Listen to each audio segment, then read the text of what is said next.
Hello students, ഇന്നത്തെ ക്ലാസ്സിൽ നമ്മൾ nature and scope of comparative politics എന്ന് പറയുന്ന ഒന്നാമത്തെ മൊഡ്യൂളിൻ്റെ അവസാന ഭാഗത്തേക്കാണ് കിടക്കുന്നത്. ഇന്ന് നമ്മൾ മെയിനായിട്ട് ഡിസ്കസ് ചെയ്യുന്നത് ട്രഡീഷണൽ കമ്പാരിറ്റീവ് പൊളിറ്റിക്സും മോഡേൺ കമ്പാരിറ്റീവ് പൊളിറ്റിക്സും തമ്മിലുള്ള ഡിഫറൻസ് ആണ്. അപ്പോൾ നമുക്ക് ഇന്നത്തെ ക്ലാസ്സിലേക്ക് കടക്കാം. എല്ലാവരും ആദ്യത്തെ ഹെഡിങ് ശ്രദ്ധിക്കുക, ട്രഡീഷണൽ കമ്പാരിറ്റീവ് പൊളിറ്റിക്സ്. അപ്പോൾ ട്രഡീഷണൽ കമ്പാരിറ്റീവ് പൊളിറ്റിക്സിനെ നമ്മൾ കമ്പാരിറ്റീവ് ഗവൺമെൻറ് എന്നും വിളിക്കാറുണ്ട്. കാരണം ലോകത്തെ വ്യത്യസ്ത രാജ്യങ്ങളിൽ നിലനിൽക്കുന്ന ഗവൺമെൻറ്റിനെ കുറിച്ച് താരതമ്യം ചെയ്ത് പഠിക്കുന്നതുകൊണ്ടാണ് അതിനെ കമ്പാരിറ്റീവ് ഗവൺമെൻറ് എന്ന് വിളിച്ചിരുന്നത്. അപ്പോൾ traditional comparative politics comparative government എന്നുള്ള പേരിൽ അറിയപ്പെടുന്നുണ്ട്. അതുപോലെ തന്നെ ലോകത്തെ വ്യത്യസ്ത രാജ്യങ്ങളിൽ നിലനിൽക്കുന്ന രാഷ്ട്രീയ സ്ഥാപനങ്ങളെക്കുറിച്ച്, ഭരണഘടനയെ ഒക്കെ താരതമ്യം ചെയ്ത് പഠിക്കലായിരുന്നു ട്രഡീഷണൽ കമ്പാരിറ്റീവ് പൊളിറ്റിക്സ് ചെയ്തിരുന്നത്. അപ്പോൾ രാഷ്ട്രീയ സ്ഥാപനങ്ങളുടെ സ്വഭാവം എന്താണ്, അതിൻ്റെ ഗുണങ്ങൾ എന്താ, അതിൻ്റെ ദോഷം എന്താണെന്നൊക്കെ കൃത്യമായിട്ട് എന്ത് ചെയ്യുക, പഠിക്കാനാണ്, താരതമ്യം ചെയ്ത് പഠിക്കാനാണ് ഇത്തരത്തിലുള്ള ഒരു വിഷയം ശ്രദ്ധിച്ചത്. അതുപോലെ തന്നെ ലോകത്തിൻ്റെ വ്യത്യസ്ത ഭാഗത്തുള്ള ഈ ഭരണഘടനകളെക്കുറിച്ച്, പല രാജ്യങ്ങളിലുള്ള ഭരണഘടന, പല രാജ്യങ്ങളിൽ നിലനിൽക്കുന്ന ഗവൺമെൻറ്, ഇതിനെ പറ്റിയൊക്കെ പഠിച്ചിട്ട് ഇതിൽ ഏറ്റവും നല്ല ഭരണഘടന ഏതാണ്, ഏറ്റവും നല്ല ഗവൺമെൻറ് ഏതാണെന്നൊക്കെ കണ്ടെത്താൻ വേണ്ടിയാണ് ആര് ശ്രദ്ധിച്ചത്, ട്രഡീഷണൽ കമ്പാരിറ്റീവ് പൊളിറ്റിക്സ് ശ്രദ്ധ കൊടുത്തത്. മനസ്സിലായോ? ഈ ട്രഡീഷണൽ കമ്പാരിറ്റീവ് പൊളിറ്റിക്സിൻ്റെ ഒരു പോരായ്മ എന്താണെന്ന് വെച്ചാൽ, അത് വ്യത്യസ്ത രാജ്യങ്ങളിലെ ഭരണഘടനയെക്കുറിച്ചും വ്യത്യസ്ത രാജ്യങ്ങളിലെ ഗവൺമെൻറ്റിനെ പറ്റിയും പഠിച്ചു എന്ന് പറഞ്ഞു. അത് മെയിനായിട്ട് ശ്രദ്ധ കൊടുത്തിരുന്നത് യൂറോപ്യൻ രാജ്യങ്ങളിലെ ഭരണഘടനകളെക്കുറിച്ച് പഠിക്കാനും, അതുപോലെ തന്നെ യൂറോപ്യൻ രാജ്യങ്ങളിലെ ഗവൺമെൻറ്റിനെ കുറിച്ചൊക്കെ പഠിക്കാൻ എന്നതിലാണ് അത് ഏറ്റവും കൂടുതൽ ശ്രദ്ധ കൊടുത്തിരുന്നത്. അതിൽ തന്നെ ബ്രിട്ടൻ്റെ ഭരണഘടനയെ ഒരു മാതൃ ഭരണഘടനയായിട്ട്, ഏറ്റവും നല്ല ഭരണഘടനയായിട്ട് അംഗീകരിക്കുകയും ബ്രിട്ടൻ്റെ ഭരണഘടന കൊണ്ട് മറ്റു രാജ്യങ്ങളുടെ ഭരണഘടന നല്ലതാണോ ചീത്തതാണോ എന്നൊക്കെ എന്ത് ചെയ്യാൻ, മനസ്സിലാക്കാൻ ശ്രമിക്കുകയാണ് ആര് ചെയ്തത്, ഈ ട്രഡീഷണൽ കമ്പാരിറ്റീവ് പൊളിറ്റിക്സ് ചെയ്തത്. അപ്പോൾ ബ്രിട്ടൻ്റെ ഭരണഘടനയെ ഒരു അളവുകോലായിട്ട് ഉപയോഗിച്ചിട്ട് മറ്റു ഭരണഘടനകളെ താരതമ്യം ചെയ്ത് പഠിക്കുകയാണ് ആര് ചെയ്തത്, ട്രഡീഷണൽ കമ്പാരിറ്റീവ് പൊളിറ്റിക്സ്. മെയിനായിട്ട് യൂറോപ്യൻ രാജ്യങ്ങളിലെ ഭരണഘടനകളെ താരതമ്യം ചെയ്തു, യൂറോപ്യൻ രാജ്യങ്ങളിലെ ഗവൺമെൻറ്റുകളെ താരതമ്യം ചെയ്തിട്ട് അതിൽ ഏറ്റവും നല്ല ഭരണഘടന ഏതാണ്, ഏറ്റവും നല്ല ഗവൺമെൻറ് സംവിധാനം ഏതാണ് എന്നൊക്കെ കണ്ടെത്താനുള്ള ഒരു ശ്രമമായിരുന്നു ട്രഡീഷണൽ കമ്പാരിറ്റീവ് പൊളിറ്റിക്സ് ചെയ്തത്. ഓക്കെ, അപ്പോൾ ട്രഡീഷണൽ കമ്പാരിറ്റീവ് പൊളിറ്റിക്സ് പലപ്പോഴും യൂറോപ്യൻ രാജ്യങ്ങളെ തമ്മിൽ താരതമ്യം ചെയ്യുന്ന ഒരു പ്രധാനപ്പെട്ട ഒരു വിഷയമായിട്ട് ആണ് വളർന്നു വന്നതെന്ന് മനസ്സിലാക്കുക. എല്ലാവരും അടുത്ത ഭാഗം ശ്രദ്ധിക്കുക, മോഡേൺ കമ്പാരിറ്റീവ് പൊളിറ്റിക്സ്. അപ്പോൾ ട്രഡീഷണൽ കമ്പാരിറ്റീവ് പൊളിറ്റിക്സിൽ നിന്നും വ്യത്യസ്തമാണ് മോഡേൺ കമ്പാരിറ്റീവ് പൊളിറ്റിക്സ്.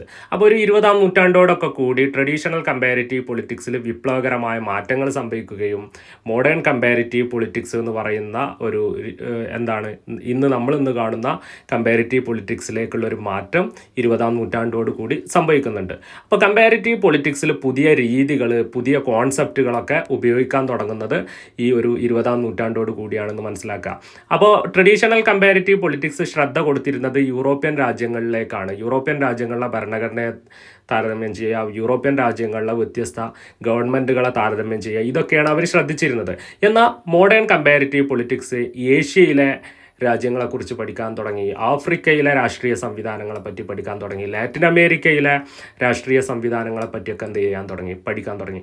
അപ്പോൾ കമ്പാരിറ്റീവ് പൊളിറ്റിക്സിൻ്റെ സ്കോപ്പ് കൂടുന്നത് ഈ മോഡേൺ കമ്പാരിറ്റീവ് പൊളിറ്റിക്സിലേക്ക് കടക്കുന്നതോട് കൂടിയാണെന്ന് മനസ്സിലാക്കുക. മോഡേൺ കമ്പാരിറ്റീവ് പൊളിറ്റിക്സ് യൂറോപ്പിന് പുറമെ ഏഷ്യയെയും ആഫ്രിക്കയെയും ലാറ്റിൻ അമേരിക്കയെയും ഒക്കെ അവിടെയുള്ള രാഷ്ട്രീയത്തെക്കുറിച്ചും അവിടുത്തെ രാഷ്ട്രീയ സംവിധാനങ്ങളെ പറ്റിയൊക്കെ കൃത്യമായിട്ട് പഠിക്കാൻ, താരതമ്യം ചെയ്ത് പഠിക്കാൻ തുടങ്ങി എന്നുള്ളതാണ് മോഡേൺ കമ്പാരിറ്റീവ് പൊളിറ്റിക്സിൻ്റെ പ്രത്യേകത. അതുപോലെ തന്നെ രാഷ്ട്രീയ പ്രക്രിയകളെ പറ്റി പഠിക്കാൻ തുടങ്ങി, പൊളിറ്റിക്കൽ പ്രോസസ്സിനെ. അതുപോലെ തന്നെ മനുഷ്യൻ്റെ രാഷ്ട്രീയ പെരുമാറ്റത്തെ, ജനങ്ങളെങ്ങനെയാണ് വോട്ട് ചെയ്യുന്നത്, ബഹുജന രാഷ്ട്രീയത്തെ പറ്റി പഠിക്കാൻ തുടങ്ങി. അതുപോലെ തന്നെ രാഷ്ട്രീയ സ്ഥാപനങ്ങളായ ഗവൺമെൻറ് ഇങ്ങനെയുള്ള പല, അതുപോലെ തന്നെ ഗവൺമെൻറ് ഇതര സംവിധാനങ്ങൾ, ഇതിനെപ്പറ്റിയൊക്കെ കൃത്യമായിട്ട് ആര് പഠിക്കാൻ തുടങ്ങി, ഈ മോഡേൺ കമ്പാരിറ്റീവ് പൊളിറ്റിക്സ് പഠിക്കാൻ തുടങ്ങി. അപ്പോൾ ട്രഡീഷണൽ കമ്പാരിറ്റീവ് പൊളിറ്റിക്സ് ശ്രദ്ധിക്കാത്ത പല മേഖലയും ആര് ശ്രദ്ധിക്കാൻ തുടങ്ങി, മോഡേൺ കമ്പാരിറ്റീവ് പൊളിറ്റിക്സ് ശ്രദ്ധിക്കാൻ തുടങ്ങി. അപ്പോൾ ട്രഡീഷണൽ കമ്പാരിറ്റീവ് പൊളിറ്റിക്സ് എന്ന് പറയുന്നതിൻ്റെ സ്കോപ്പ് വളരെ കുറവായിരുന്നെങ്കിൽ മോഡേൺ കമ്പാരിറ്റീവ് പൊളിറ്റിക്സിൻ്റെ സ്കോപ്പ് വളരെ വിശാലമായിട്ടുണ്ട് അത് പല മേഖലകളെ, ലോകത്തിൻ്റെ പല ഭാഗത്ത് കിടക്കുന്ന പല രാഷ്ട്രീയ സംവിധാനങ്ങളെപ്പറ്റിയും അവിടുത്തെ രാഷ്ട്രീയ പെരുമാറ്റത്തെപ്പറ്റിയും അവിടെ നടക്കുന്ന രാഷ്ട്രീയ പ്രക്രിയകളെക്കുറിച്ചൊക്കെ കൃത്യമായിട്ട് താരതമ്യം ചെയ്ത് പഠിക്കാൻ തുടങ്ങി എന്നുള്ളതാണ് മോഡേൺ കമ്പാരിറ്റീവ് പൊളിറ്റിക്സിൻ്റെ പ്രത്യേകത. 20-ാം നൂറ്റാണ്ടോട് കൂടിയാണ് മോഡേൺ കമ്പാരിറ്റീവ് പൊളിറ്റിക്സിന് തുടക്കമിട്ടത് മനസ്സിലാക്കി വെക്കുക. ഓക്കെ, ഇനി നമ്മൾ മോഡേൺ കമ്പാരിറ്റീവ് പൊളിറ്റിക്സും ട്രഡീഷണൽ കമ്പാരിറ്റീവ് പൊളിറ്റിക്സും തമ്മിലുള്ള പ്രധാനപ്പെട്ട വ്യത്യാസങ്ങളിലേക്കാണ് നമ്മൾ കടക്കുന്നത്. അപ്പോൾ നമുക്ക് ആ വ്യത്യാസം എന്താണെന്ന് നോക്കാം.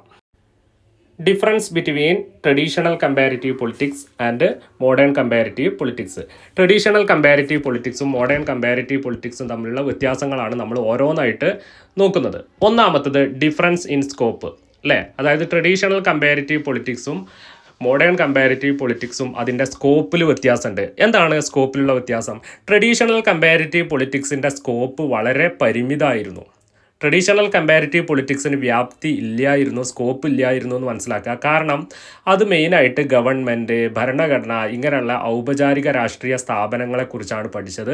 അതുപോലെ തന്നെ യൂറോപ്പിലെ വ്യത്യസ്ത രാജ്യങ്ങളിലെ ഭരണഘടന എങ്ങനെയാണ്, യൂറോപ്പിലെ വ്യത്യസ്ത രാജ്യങ്ങളിലെ ഗവൺമെൻറ് എങ്ങനെയാണ്, ഇതിനെ താരതമ്യം ചെയ്ത് പഠിക്കാനാണ് ശ്രദ്ധിച്ചത്. അപ്പോൾ ഭരണഘടന, ഗവൺമെൻറ് പോലുള്ള സംവിധാനങ്ങളെപ്പറ്റി മാത്രം താരതമ്യം ചെയ്ത് പഠിക്കുന്ന ഒരു വിഷയമായിരുന്നു ഏത്? Traditional comparative politics. അത് വെറും യൂറോപ്പിൽ മാത്രം ഒതുങ്ങി നിന്നിരുന്നു. അതുകൊണ്ട് തന്നെ ട്രഡീഷണൽ കമ്പാരിറ്റീവ് പൊളിറ്റിക്സിൻ്റെ സ്കോപ്പ് വളരെ പരിമിതമായിരുന്നു എന്ന് മനസ്സിലാക്കുക. എന്നാൽ മോഡേൺ കമ്പാരിറ്റീവ് പൊളിറ്റിക്സിലേക്ക് എത്തുമ്പോൾ അതിൻ്റെ സ്കോപ്പ് വളരെ വിശാലമാണ്.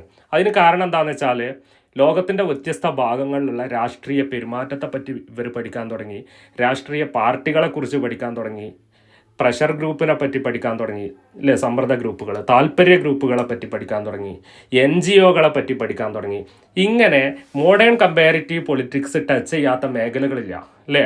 ട്രഡീഷണൽ കമ്പാരിറ്റീവ് പൊളിറ്റിക്സ് മെയിനായിട്ട് ഭരണഘടനയെക്കുറിച്ചും വ്യത്യസ്ത ഗവൺമെൻറ്റുകളെ പറ്റിയാണ് പഠിച്ചിരുന്നതെങ്കിൽ ഇവിടെ രാഷ്ട്രീയ പാർട്ടി, രാഷ്ട്രീയ പെരുമാറ്റം, പ്രഷർ ഗ്രൂപ്പ്, ഇൻട്രസ്റ്റ് ഗ്രൂപ്പ്, ഇങ്ങനെയുള്ള സംവിധാനങ്ങളെ പറ്റിയൊക്കെ പഠിക്കാൻ തുടങ്ങി എന്നുള്ളതാണ് ഇതിൻ്റെ പ്രത്യേകത. ഓക്കെ.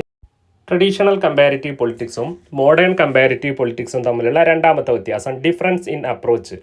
രണ്ടും സമീപനത്തിൽ വ്യത്യാസമുണ്ട്. ട്രഡീഷണൽ കമ്പാരിറ്റീവ് പൊളിറ്റിക്സും മോഡേൺ കമ്പാരിറ്റീവ് പൊളിറ്റിക്സും തമ്മിൽ അപ്രോച്ചിൽ, സമീപനത്തിൽ വ്യത്യാസമുണ്ട്. അപ്പോൾ ട്രഡീഷണൽ കമ്പാരിറ്റീവ് പൊളിറ്റിക്സ് രാഷ്ട്രീയ സ്ഥാപനങ്ങളെക്കുറിച്ചുള്ള വിവരണ സ്വഭാവമുള്ള പഠനമാണ്, ഡിസ്ക്രിപ്റ്റീവ് ആയിട്ടുള്ള പഠനമാണ് നടത്തിയിരുന്നതെങ്കിൽ അത് നോർമാറ്റീവ് ആയിട്ടുള്ള ഒരു അപ്രോച്ചാണ് സ്വീകരിച്ചത്. എന്നാൽ മോഡേൺ കമ്പാരിറ്റീവ് പൊളിറ്റിക്സ് കൂടുതൽ ശാസ്ത്രീയമായ രീതികൾ ഉപയോഗിച്ചിട്ട് മനുഷ്യൻ്റെ രാഷ്ട്രീയ പെരുമാറ്റത്തെക്കുറിച്ചാണ് പഠിക്കുന്നത്. അപ്പോൾ മോഡേൺ കമ്പാരിറ്റീവ് പൊളിറ്റിക്സ് മനുഷ്യൻ്റെ രാഷ്ട്രീയ പെരുമാറ്റത്തെക്കുറിച്ചാണ് പഠിക്കുന്നത്. അത് കൂടുതൽ ശാസ്ത്രീയ രീതികൾ ഉപയോഗപ്പെടുത്തുന്നുണ്ട്.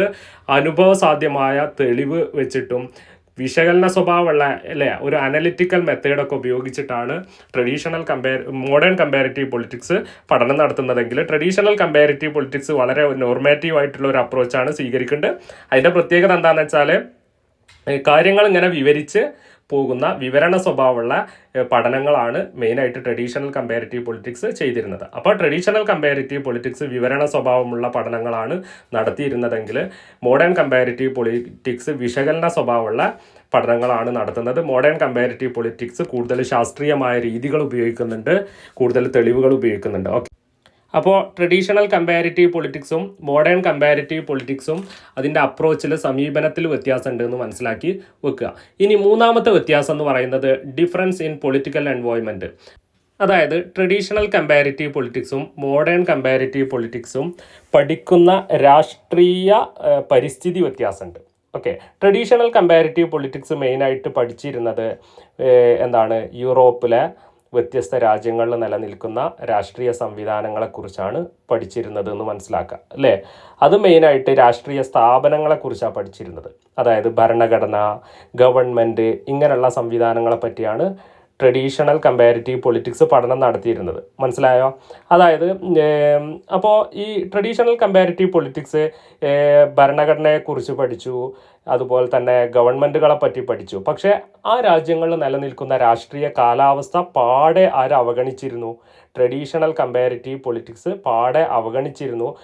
അതായത് ആ പ്രദേശങ്ങളിൽ, പ്രത്യേകിച്ച് യൂറോപ്യൻ രാജ്യങ്ങളിൽ അന്ന് നിലനിന്നിരുന്ന ഭരണഘടനയെക്കുറിച്ച് പഠിക്കുമ്പോൾ ആ ഭരണഘടന നിലനിൽക്കുന്ന രാജ്യത്തെ രാഷ്ട്രീയ കാലാവസ്ഥയെപ്പറ്റി അവർ പഠിച്ചില്ല.